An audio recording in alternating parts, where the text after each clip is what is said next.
President Trump and First Lady Melania participated in the White House tradition of pardoning the national Thanksgiving turkey Tuesday. Mr. Trump used his executive power to grant the turkey named Corn a full pardon. If you are a fan of Cobb, the turkey, don't worry, they'll both get to live out their lives at Iowa State University. At 42 pounds, are these the biggest turkeys in politics? Not according to Josh Kraushaar.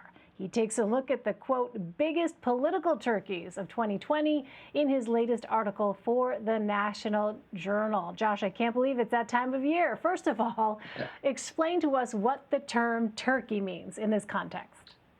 Well, first off, happy Thanksgiving, Elaine. And the political turkeys are the political turkeys are the biggest underperformers, the biggest chokers in the year in politics. These are candidates who, should have won winnable elections or even strategies and tactics that just didn't pay off for certain candidates. So these are every year I put the list of like the biggest political losers, and this is my turkey list for 2020.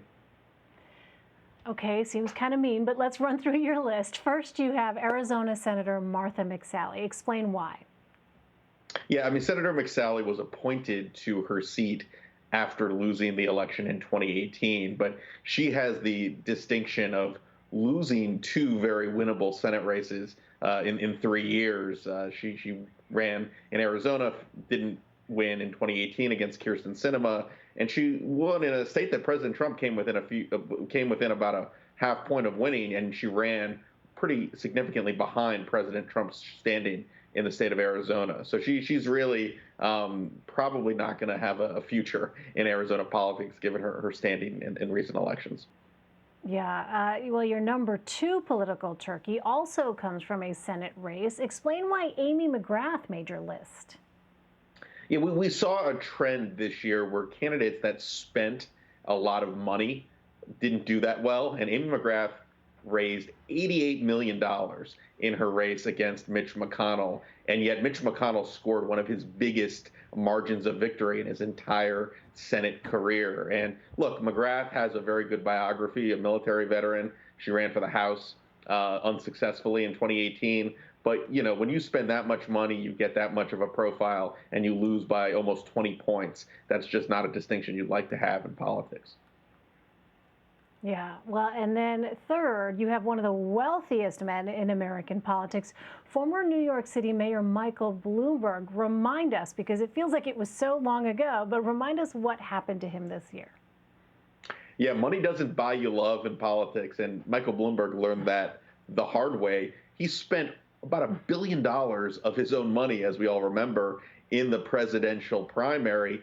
He only won the Virgin Islands. He didn't win a single state in that contest, and only got 59 delegates total, which was a lot of money for the amount of delegates that he won over. And adding insult to injury, he spent quite a bit of money at the end of the presidential campaign for Joe Biden, concentrating his money in Ohio, Florida, and Texas. And those were states that President Trump all carried. In the case of Florida, he did even better in Florida than he did 4 years ago. So the money that Bloomberg spent really had no impact. It may have even backfired in the campaigns. Yeah, I said at the top, it seems kind of mean, but there really are some lessons here, no doubt, for politicos on both sides of the aisle about what works, what doesn't work, and, the importance of, obviously, the political landscape, such as it is. So last but not least, political polling, which had a spotty record of success this election. Yeah, that was sort of the egg on the face moment for the polling industry. They actually, on the whole, did worse in 2020 in terms of anticipating the results than they did in 2016, when the industry was largely criticized for not anticipating that Donald Trump had a chance to win. All the polls, showed a bias or showed an error in favor of Democrats. Pretty much the entire, I think Trump was leading, or I should say Biden was leading by 8 points in the national average before the election.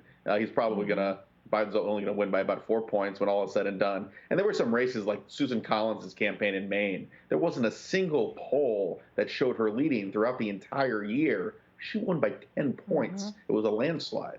So, in House races, Democrats looked like they were going to gain House seats. They're going to lose at least 10 House seats. These are this is a degree of error, and it's all in one direction that really has prompted pollsters to rethink how they do their polls and what went wrong with the industry.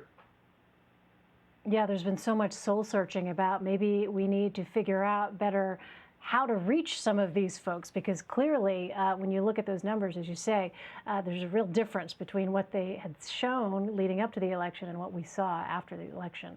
All right, Josh Kraushaar from the National Journal, great to have you. Thanks very much and happy Thanksgiving. Thanks, Elaine.